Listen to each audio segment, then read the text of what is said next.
تخيل تصحى قبل الدراسة بأسبوع وتكتشف إن الأجازة كلها راحت، ولا اتعلمت حاجة ولا طورت من نفسك ولا أنت حتى فاهم مرتاح يعني نفسيًا. مش كده، أقول لك على كام حاجة يعني لو عملتهم في الأجازة يعني ممكن تحس إنك على آخر الأجازة كده ما ضيعتهاش. السلام عليكم، ازيكم عاملين إيه؟ حاجات لازم تعملها في الأجازة ما تضيعهاش. الكاتشي تايتلز بتاعت اليوتيوب والريلز عموما بتبقى بالنسبة لي الصراحة يعني كرنج أوي، فاهم، متكررة، بس هنعمل إيه؟ من أغلى الحاجات اللي يملكها الإنسان هي الوقت. الصحابي عبد الله بن مسعود رضي الله عنه بيقول إيه: ما ندمت على شيء ندمي على يوم غربت شمسه نقص فيه أجلي ولم يزدد فيه عملي. مفيش حاجة ندم عليها أكتر من يوم كامل يعدي عليه من غير ما يعمل حاجة يعني تقربه لربنا أكتر أو يعني توفقه في دينه أو دنياه. فأنا مش جاي أبوظ عليك أجازتك، بالعكس أنا بس عايز أعرض عليك بعض الحاجات اللي يعني ممكن لو عملتها في وقت فراغك تهون عليك بعض الأمور يعني قدام إن شاء الله، وده لا يعرض أبدا هواياتك أو يعني أوقات فراغك بشكل عام. أوكي، أخوكم كيمو كي وكريم محمد كمال، و ليتس جو بيبي، توحشتوني.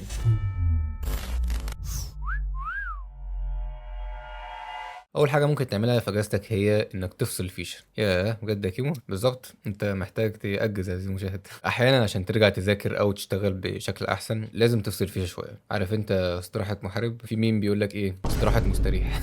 يعني اتمنى تكون يا عزيزي المشاهد بتاخد استراحه محارب بجد. احيانا الواحد بيجيله شعور كده ان هو ايه، انا متاخر، انا لازم انجز، انا لازم اعمل مش عارف ايه، بص نفسي تتقدم وانا لسه لا. مش شرط خالص. اولا ما تقارنش نفسك بحد، مش معنى ان رزقك لسه ما جاش يبقى انت كده يعني متاخر في حاجه خالص. الباتري عمرها ما بتبقى 100%، والعربيه عشان تمشي محتاجه بنزين. جزء من مشوارك اصلا انك ترتاح، ما تستخسرش ده في نفسك، أجز. اوكي، تاني حاجه ممكن تعملها هي انك تتعلم حاجه انت حابب تتعلمها. انا في 2020 كنت اخدت الاجازه بقى عشان كانت سنه كورونا وكده، فانا كنت احب الجيمنج جدا. فلما شفت اليوتيوبرز بيعملوا محتوى جيمنج وكده فقلت واي نوت، خلينا نبدا. فلما دخلت في المجال لقيته مجال كبير جدا وفي مونتاج وايديتنج بابليك سبيكنج كل الحاجات دي. فبدات اتعلم واحده واحده في برنامج ادوبي بريمير برو، في الفوتوشوب، كله على اليوتيوب.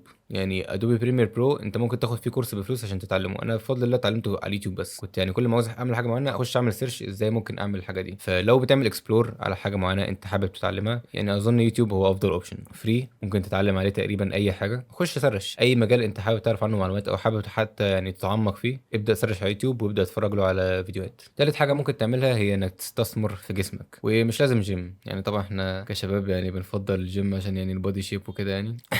لكن عادي ممكن تمرن اي حاجه، يعني ممكن سباحه، جري، كوره. المهم يكون ليك مجهود بتبذله في اسبوعك، لان يعني ده ليه اثر ايجابي على نفسيتك وجسدك. لو مهتم بمجالات الاي اي او الكمبيوتر بشكل عام ممكن تخش على مايكروسوفت ليرن. انا عدى عليا فتره كنت بشوف بعض الكورسات اللي على مايكروسوفت ليرن، كنت بتعلم مثلا البيزكس بتاعت الاي اي، كنت بتعلم مثلا الماشين ليرنينج والحاجات دي.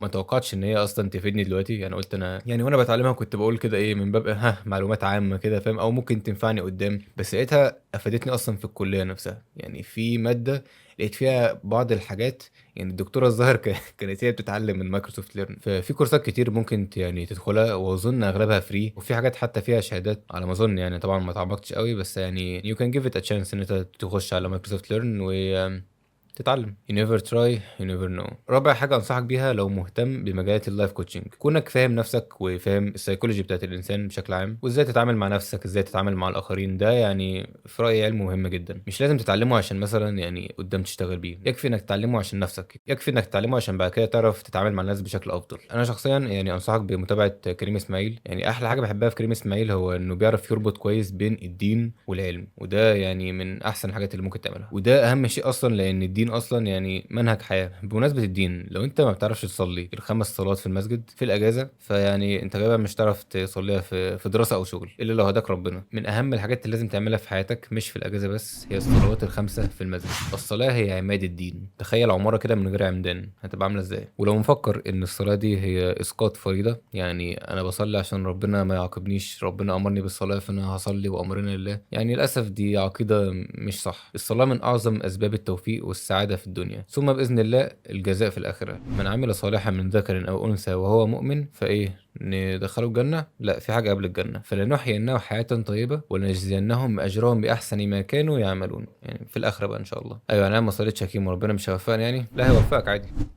إن الله يعطي المال لمن يحب ومن لا يحب، لكن لا يعطي الإيمان إلا لمن أحب. عايز حياة طيبة، عايز راحة نفسية، توفيق، سعادة، بركة، أول حاجة تعملها يعني طبعًا في حاجات كتير بس أول حاجة وأهم حاجة الصلوات ال5 في المسجد، عشان بس ما نكونش من الناس اللي بتنصح وما بتعملش. يعني أنا لحد دلوقتي باعافر عشان أصلي الصلوات كلها في المسجد، يعني اليوم اللي أنا ممكن أكون صليت فيه مثلًا 3 صلوات في المسجد أحس إن أنا عملت إنجاز. سبحان الله. أقول لك على حاجة، أنا لو خيروني أختار يعني أوقات الصلاة أصلي ده إمتى وأصلي ده إمتى، ما كنتش هاختارها في الأوقات دي خالص، ما كنتش هاختارها الفجر وأنا نايم، والضهر وأنا مش عارف في الجامعة والعصر وأنا لسه راجع من الشغل ولا أيًا كان. يعني سبحان الله أوقات تخلّيك تسيب الدنيا وترجع لربنا، لإن أنت ما خُلقتش في الدنيا دي عشان تنشغل عن ربنا سبحانه وتعالى. أوكي، 5 صلوات في المسجد.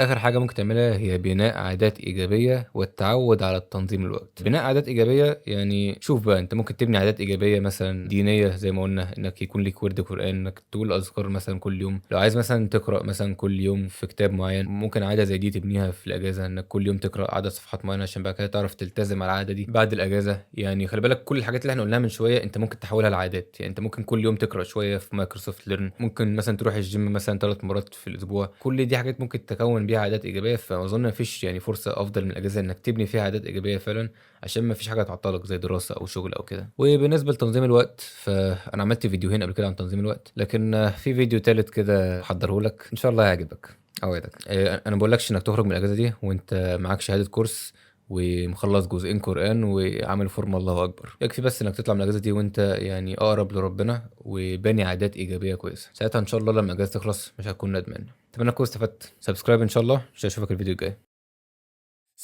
Empty Saki. Oh, empty.